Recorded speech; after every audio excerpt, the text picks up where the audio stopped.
Hola, saludos a todos.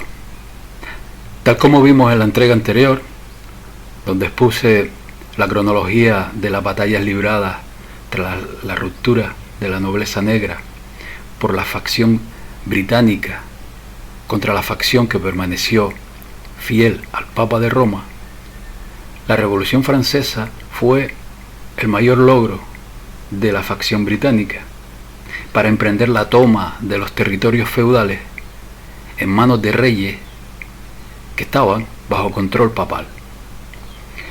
Si fue el rey de Francia, Luis XVI, quien encabezó la presión sobre el Papa con el objetivo de prohibir a la orden de los jesuitas, fue también este mismo rey el objetivo de su venganza.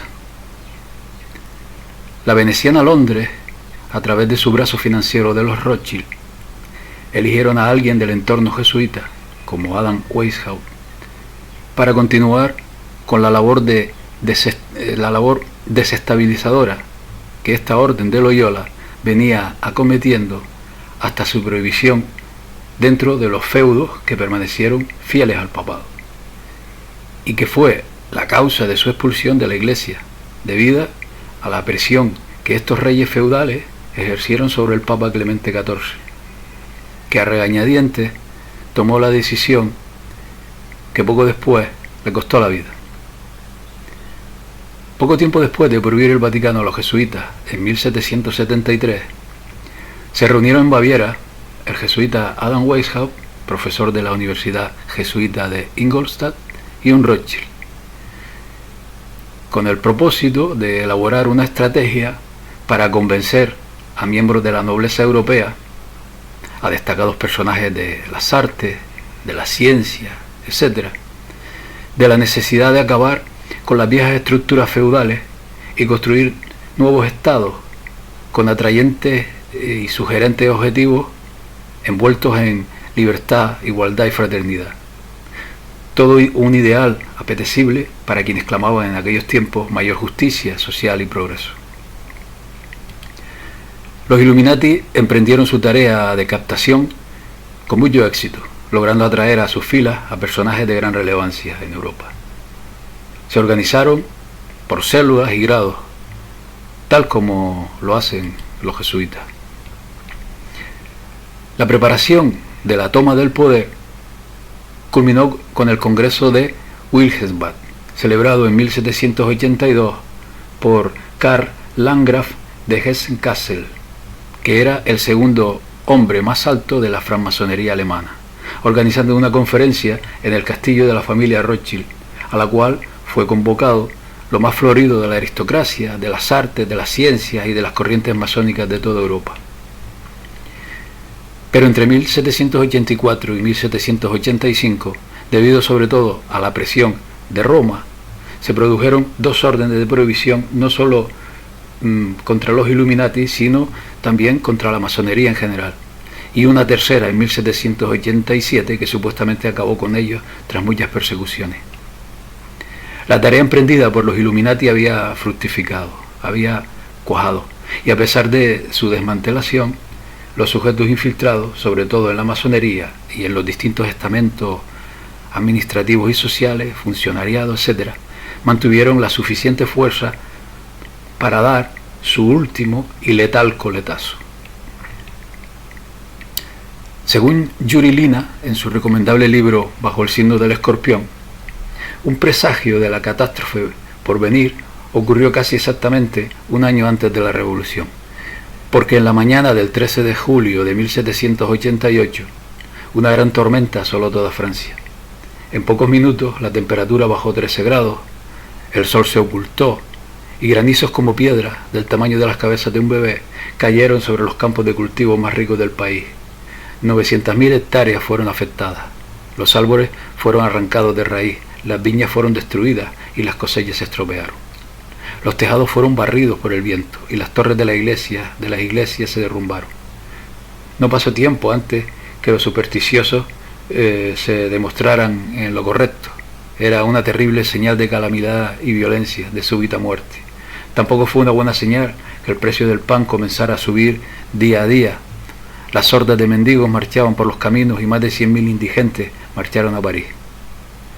Otro mal agüero fue que el invierno de 1788-1789 en Francia fue sumamente severo. El puerto de Marsella se congeló por completo y todo el tráfico entre Dover y Calais se detuvo.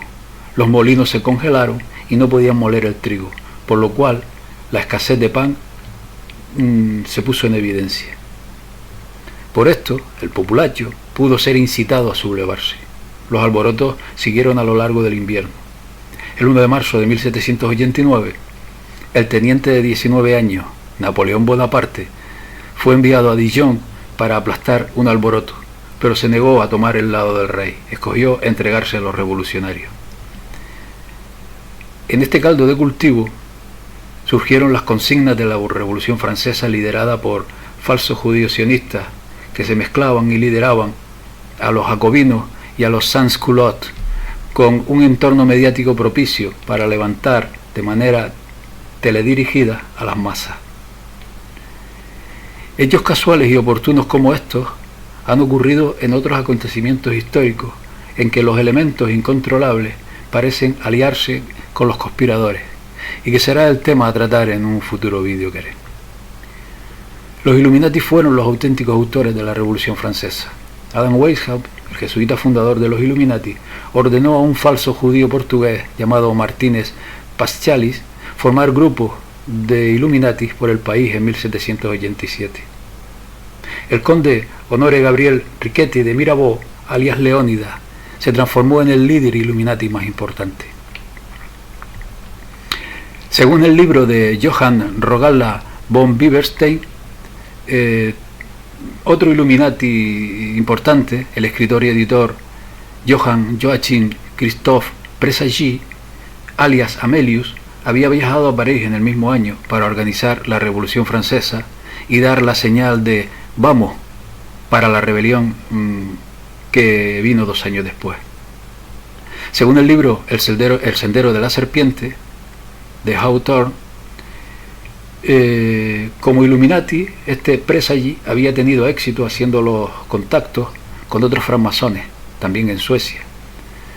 Publicó la primera revista masónica. También tomó parte de la convención masónica en Wilhelmsbad en 1782. Weishaupt había enviado al falso judío Giuseppe Balsamo, quien se presentó bajo el falso título de conde de Alessandro Cagliostro en Francia para que los Illuminati controlaran las órdenes masónicas francesas. Cagliostro, o Bálsamo, había sido reclutado en Frankfurt en 1781. Según este mismo libro del Sendero de la Serpiente, el lacayo más importante de Rothschild, Adam Weishaupt, también fue enviado a París con fondos ilimitados para sobornar a hombres importantes, organizar una revuelta y deponer al rey. Un comité secreto fue designado en la convención masónica de febrero de 1785 para coordinar las acciones de la revolución. Esta incluía a Saint-Martin, Etrilla, Frank Santos Mesmer, Cagliostro, Mirabeau, Charles Maurice de Cheras, Bode, D'Albert, barón de Gleis, Lavater, conde Louis de Hesse y representantes del Gran Oriente de Polonia y Lituania. Weishaupt siempre jugó el papel principal en las reuniones de los Illuminati en París. Él invitó a miles de asesinos a París. Muchos pasquines contra la reina María Antonieta comenzaron a circular en París. Después de esto, se lanzaron hojas impresas para incitar al pueblo a sublevarse. El objetivo de los francmasones era destronar al rey. La máquina de propaganda fue hábilmente tendida. María Antonieta fue transformada en el símbolo de todo el mal en el reino. Estos llamados revolucionarios, que trabajaron para minar el orden establecido, eran a menudo jóvenes y muchos entre ellos eran falsos judíos o francmasones, según el historiador Henrik Berberin. Marat y Robespierre pertenecían oficialmente a la organización revolucionaria Los Amargados. La Asociación de los Iguales también había estado activa en París desde 1786. Esta organización había ya decidido en el mismo año dónde encarcelar a los supuestos enemigos del pueblo. Según Gerald B. Wilrod, en su libro Adam Weishaupt, Un diablo humano, los líderes revolucionarios Mirabeau, Garat, Robespierre, Marat, Danton Desmoulins y muchos otros eran Illuminati. Según Nesta Webster, Danton y Mirabeau eran originalmente miembros de la logia masónica Les Amis Réunis, los amigos reunidos, sobre la cual el Illuminati también puso su marca. Louis-Léon Saint-Just, llamado uno de los padres del totalitarismo, también era francmasón. El Illuminati se tomó los clubes jacobinos en 1789. 152 de estos clubes estaban activos el 10 de agosto de 1790, según la Enciclopedia Británica. Los jacobinos tenían una red centralizada sobre toda Francia. El primer club fue tomado por los colaboradores cercanos a Weishaupt, que eran Bode y el barón de Busse. Los fondos de los jacobinos sumaban 30 millones de libras en 1791. Los investigadores honestos han señalado que la historia de los jacobinos es de hecho una parte de la historia de los Illuminati. No debemos olvidar que uno de los títulos de Weishaupt fue patriarca de los jacobinos. Los jacobinos también llevaron gorras rojas, las cuales llamaban las gorras de la libertad o gorras jacobinas. Las fuerzas oscuras de los Illuminati fomentaron los alborotos en el campo francés. Las deudas, debidas al déficit estatal, consumieron la mitad del presupuesto francés. Todo este dinero encontró su camino a las manos de usureros prestamistas, como siempre falsos judíos askenazí. Todos estos factores fueron explotados. El tiempo para el golpe había llegado para los conspiradores que habían unido a los clubes jacobinos. Como una firma de preludio, Mirabeau llamó al Estado General el 5 de mayo de 1789, justo después del 13º aniversario de la fundación de los Illuminati. Karl Marx describió a Mirabeau como el león de la revolución. Según Nesta Webster, en el comienzo de la revolución existían 282 logias masónicas en Francia, de las cuales 266 estaban controladas por los Illuminati. Fueron estos mismos grupos quienes organizaron todos los alborotos y todos los problemas. Según el testimonio de Gustave Port, el 13 de julio de 1789, a las 11 horas, los conspiradores se reunieron en la iglesia Prix Saint-Antoine, donde prepararon un comité revolucionario y discutieron cómo organizar la milicia revolucionaria. Dufour, del Gran Oriente, presidió la reunión. Incluso la caída de la Bastilla fue planificada por estos francmasones. Al día siguiente, 14 de julio, el pueblo fue incitado a marchar hacia la fortaleza de la Bastilla con hachas en sus manos. Contrariamente a lo que el mito dice acerca de esto, no hubo asalto y captura de la Bastilla. Simplemente capituló ante las amenazas de 4 francmasones. De esta manera fue tomada la Bastilla. En la realidad no tenía mucho sentido tomarla, puesto que las autoridades ya habían decidido demolerla para construir un área de albergue. Ni un solo prisionero político se encontraba en la Bastilla. Había solo 7 personas encarceladas. 4 de estos eran tristemente famosos estafadores y falsificadores. El joven Comte de Solage había sido encarcelado a petición de su padre, ya que había cometido severas ofensas, incesto. 2 de los presos de la Bastilla estaban mentalmente enfermos. Uno de estos era un irlandés con una barba de 1 metro de larga que afirmaba ser el propio Dios. Según la propaganda actualmente conocida, Luis XVI era un tirano implacable y estúpido. En realidad, el tipo era afable, una persona bien intencionada, un hombre de familia religiosa y además extremadamente ágil de mente y un literato, según la biografía del rey y del historiador francés Éric Lenabur. El rey no tenía interés en los clamorosos aspectos de la vida en la corte. Luis XVI tenía 16 años cuando se casó con María Antonieta, que tenía 14 años de edad.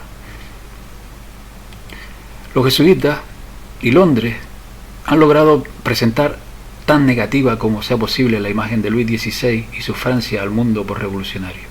No fue la extravagancia y el malgasto de la corte lo que causó el enorme déficit estatal, sino el apoyo de Francia a la revolución norteamericana. Los costos de la guerra contra Inglaterra fueron astronómicos. Luis XVI fue la primera cabeza de Estado del viejo mundo en reconocer esta nueva república. Luis XVI había reformado el sistema judicial, había abolido la tortura en 1788, humanizó las prisiones y desarrolló un servicio de salud. Pavimentó el camino a la caída de la monarquía a través de las constantes y pequeñas concesiones a los francmasones y a los Illuminati. La revolución no fue organizada en un país indigente, sino en una nación floreciente. Las exportaciones de Francia se habían multiplicado 10 veces durante el siglo. La industria y la agricultura habían hecho grandes adelantos. La red francesa, de más de 40.000 kilómetros de caminos empedrados, era admirada por un asombrado mundo. La propaganda para borrar las huellas de los jesuitas en la historia e inculpar así a otros no se hizo esperar. En 1791, el párroco francés Jacques François Lefranc, en su libro El velo destapado para los curiosos o los secretos revolucionarios de la ayuda francmasona, culpa para la historia a la masonería. El jesuita francés Agustín Barruel, en su libro Memorias para servir a la historia del jacobinismo, dejó para la historia la culpabilidad de la masonería y de paso de los judíos, sin mencionar para nada la implicación de su orden religiosa. Fue el erudito masón escocés John Robinson quien ha puesto el contrapunto en la historia con su obra Proof of a Conspiracy, señalando a los jesuitas infiltrándose en las logias francesas y detrás de la organización Illuminati. Las ideas iluministas y masonas de libertad, igualdad y fraternidad se expandieron por Alemania, Italia, España y otros países europeos.